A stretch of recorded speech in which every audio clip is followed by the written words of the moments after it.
présenter ici sont les derniers livres de ma pile à lire. Tout simplement parce que vous le savez, je suis en objectif vider ma pile à lire entièrement et donc il arrive un moment où, pas forcément quand on suit le challenge comme prévu et qu'on rachète pas trop de livres, il nous reste très peu de livres à lire et là c'est le cas. Donc je vous montre un peu tous les livres qu'il me reste et je vous parle des 2 livres qui ne sont pas dans ma pile à lire et que je veux lire pour le mois d'août. Alors du coup c'est un petit peu un challenge qui est gros pour moi dans le sens où mon rythme de lecture est un peu différent, mais je vais essayer de lire toutes ces lectures et on va croire en moi. Je pense que je vais en prendre une en lecture audio si c'est possible, mais comme la plupart du temps ce sont quand même des gros livres, c'est compliqué. Je les prends comme ils viennent. Et le premier livre dont je vous parle, c'est Il était une fois un cœur brisé, donc de Stéphanie Garber. C'est le premier tome en poche.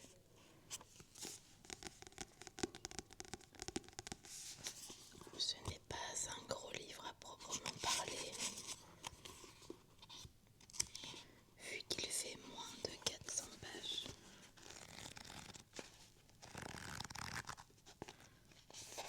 Mais la mise en page est quand même assez petite à l'intérieur.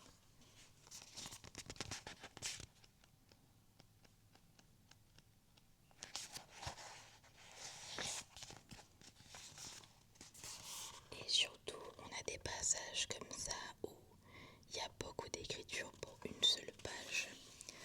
Maintenant, je pense pas que ça va être trop long à lire. Je verrai, ce sera la découverte.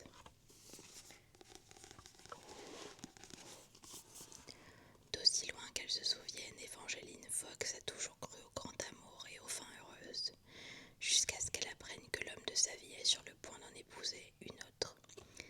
Désespérée d'empêcher le mariage et de guérir son cœur blessé, la jeune femme conclut un accord avec le charismatique mais diabolique prince de cœur. En échange de son aide, il lui demande 3 baisers à la personne au moment et à l'endroit de son choix. Mais après avoir donné son premier baiser promis, elle découvre que négocier avec un immortel est un jeu dangereux et que le prince de cœur veut obtenir d'elle beaucoup plus que ce qu'elle a accepté de lui offrir.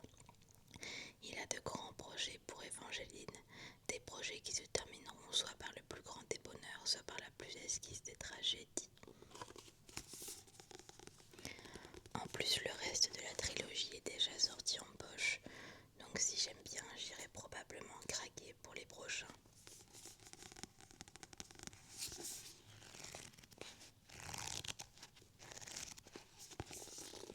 Voilà pour le premier livre. On passe ensuite encore une fois de la fantaisie avec Shades of Magic, qui est un petit peu plus gros, vu qu'il fait un peu moins de 500 pages, mais la mise en page est totalement différente.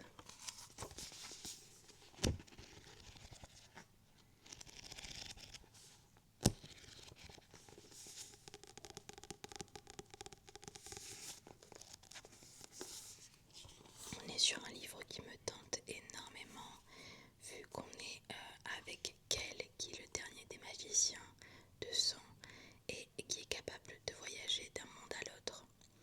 Des mondes, il y en a 4, dont Londres, et à chaque fois le cœur et l'âme. Le nôtre est gris, sans magie d'aucune sorte, celui de Kel est rouge. On y respire le merveilleux à chaque bouffée d'air. Le 3e est blanc. Là, les sortilèges se font si rares qu'on y tranche la gorge pour une simple incantation. Le dernier est noir comme la mort qu'il a envahi quand la magie a dévoré tout ce qui s'y trouvait.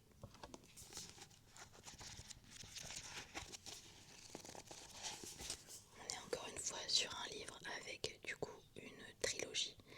Les autres tomes sont également sortis, mais pour le coup ceux-là je trouve qu'ils sont hyper chers en poche, vu que c'est à peu près 10 € le poche, c'est énorme.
c'est beaucoup trop. Ça va être beaucoup plus logique pour moi de le lire parce que je pense mettre une dizaine d'heures, ce qui est déjà beaucoup.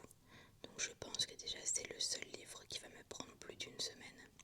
Mais écoutez, on va faire avec et dans tous les cas, peut-être que je vais caler un plus petit livre avec lui. Cette semaine-là, on verra.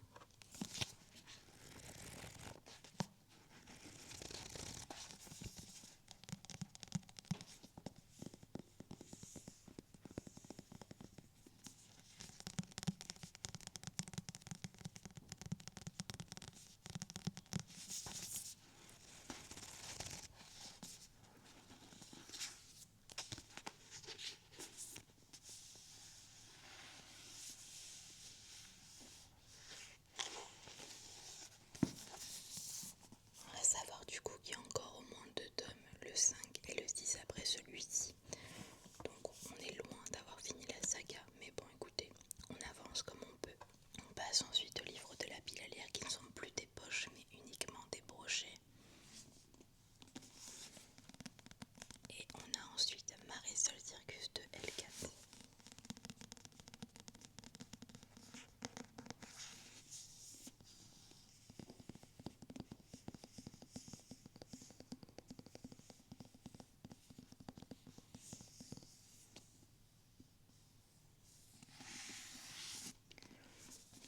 Alors oui, il était déjà dans ma pile à lire du mois de juillet, mais je ne l'ai pas lu en juillet du coup, pour la simple et bonne raison que j'ai lu un livre en plus qui n'était pas prévu, Anderson de Ningerman, dont vous aurez mon avis dans le bilan du mois de juillet.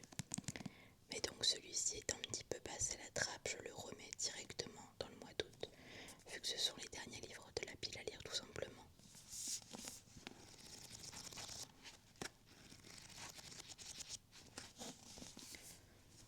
Je pense sincèrement que celui-ci va être hyper rapide à lire, donc je ne m'en inquiète pas, même s'il fait partie des plus gros livres en vrai. Si je suis dedans et que j'aime beaucoup, ça devrait être hyper rapide.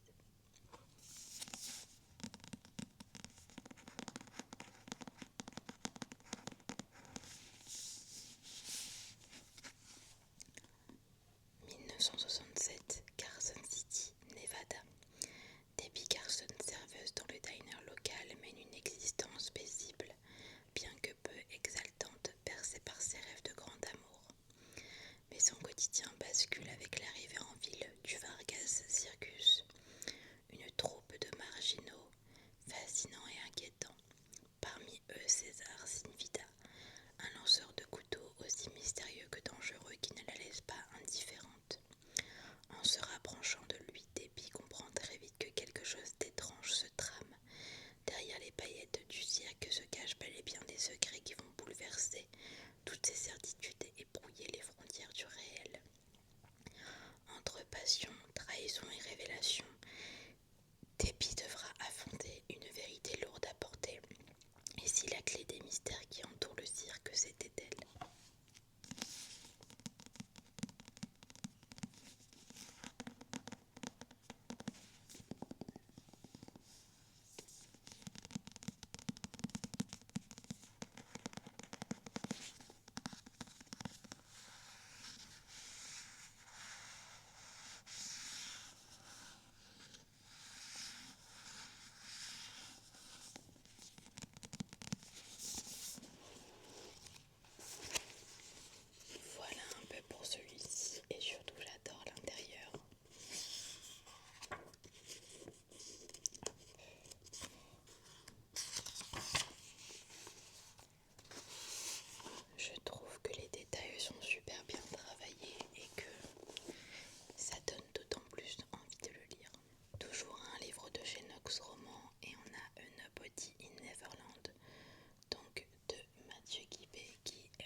c'est pas possible.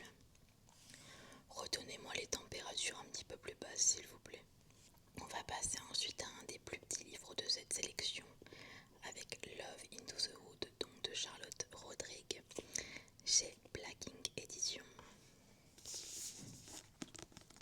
Celui-ci a clairement une ambiance d'hiver, et donc je suis ravie de lire un livre qui n'a pas une ambiance d'été, parce que moi je veux vraiment retourner dans la deuxième moitié de l'année qui est clairement ma préférée.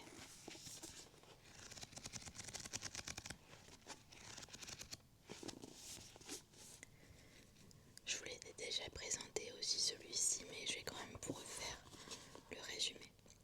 Journaliste à New York et déterminée à devenir rédactrice en chef, Autumn accepte de s'envoler pour l'Alaska afin d'écrire un article décisif pour sa carrière. Seulement voilà, son débarquement en terre hostile est encore pire que ce qu'elle avait imaginé. Et ce pire inclut notamment sa rencontre accidentelle avec un ours mal léché. Lui, c'est Jayden, aussi beau gosse que taciturne, et lui non plus ne voit pas d'un très bon œil la présence de cette citadine. Et pour cause, non seulement il a une sainte horreur des journalistes, mais il tient surtout à préserver sa solitude et son secret. Parce que oui, ce n'est pas pour rien s'il s'est exilé dans cette vieille cabane nichée au cœur des bois. Mais entre la tempête de neige qui sévit, les bêtes sauvages qui rôdent et le karma pourri qu'ils se traînent, Jayden et Autumn n'ont pas d'autre choix que de supporter leur compagnie respective. À moins que cette proximité forcée présente finalement des avantages, pour l'un comme pour l'autre. Parce que lorsque deux êtres sont destinés, certaines choses sont faites pour arriver, aussi sauvages soient-elles.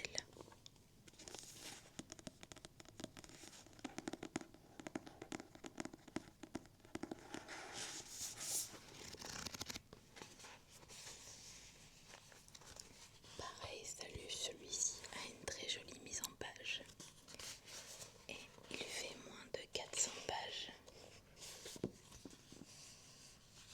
Donc je pense que ça peut être hyper rapide à lire. Et pourquoi pas le lire en une journée, en vrai. Ce serait vraiment bénéf.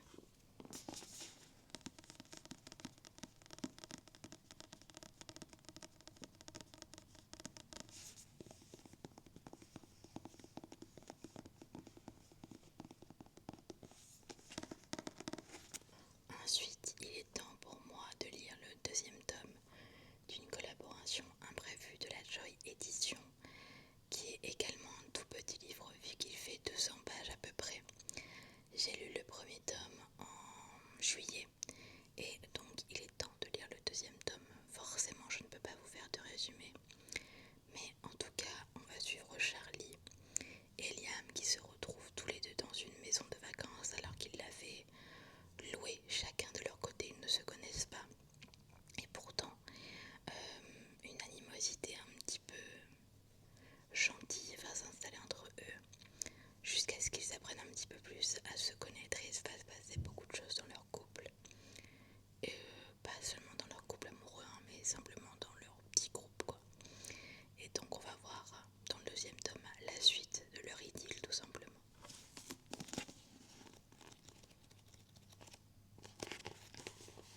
Et il me reste ça à lire, donc autant vous dire que ça peut aller très vite.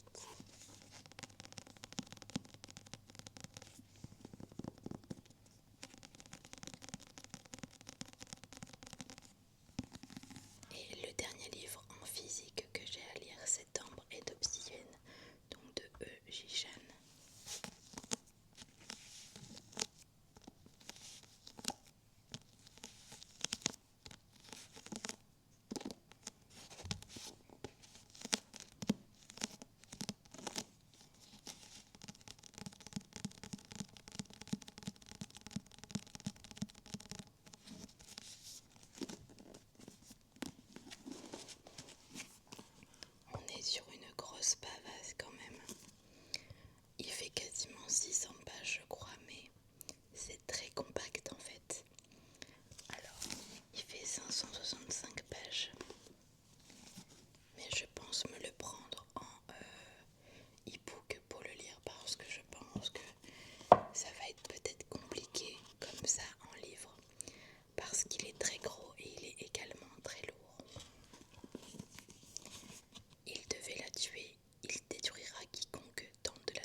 celui censé l'assassiner lui propose un tout autre marché